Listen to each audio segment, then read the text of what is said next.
4 different front pages of the newspaper, the New York Herald. These pages are going to be taken from the years 1842, 1865, 1869, and 1920. The first page is going to be taken from the year 1842 since it is the inception of the paper. This page is very text heavy and there is more editorial space than there is space for advertisements. About 2 columns are going to be devoted to advertisements while the rest is going to be devoted to editorials. There are ads for flowers, clocks, medicine, a lock company, and then a wig company. And the wig company is going to receive the most ad space. In terms of graphics, the page features multiple miniature graphics of trains and boats in the 2 left-hand columns. These little graphics are going to be featured next to stories about transportation, so stories about trips overseas and then the railroad. And stories about transportation are actually going to be the most important on the page since they are given the most space in editorials. The second front page is going to be taken from the year 1865. And here we're going to start to see a bit more spacing, as you can see in the end columns. And the news on this page is predominantly about the war. There are little to no advertisements and there are no graphics or photographs.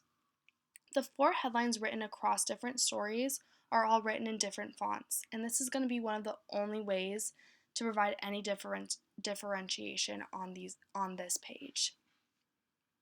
The third page is going to be taken from the year 1869, and the thing that stands out here the most is going to be the pyramid featured in the top left-hand corner.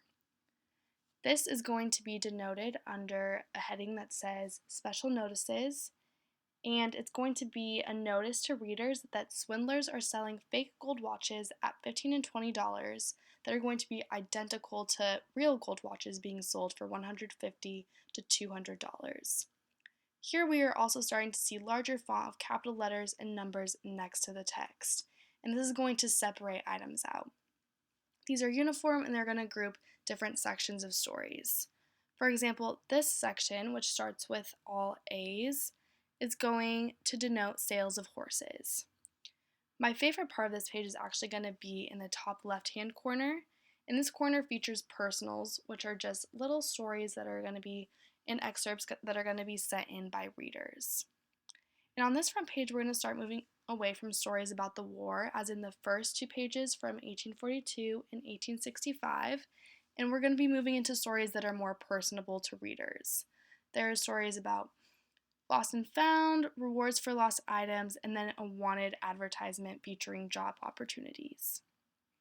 The fourth and final page is going to be from the year 1920, and here we're going to see the biggest shift in appearance as marked by a 78-year difference in time. Most of this page is dedicated to advertisements. As you can see here, it's about 75%. There are advertisements for workers for the New York Herald, furniture, women's apparel, men's overcoats, and a funeral home. And there are limited illustrations on this front page.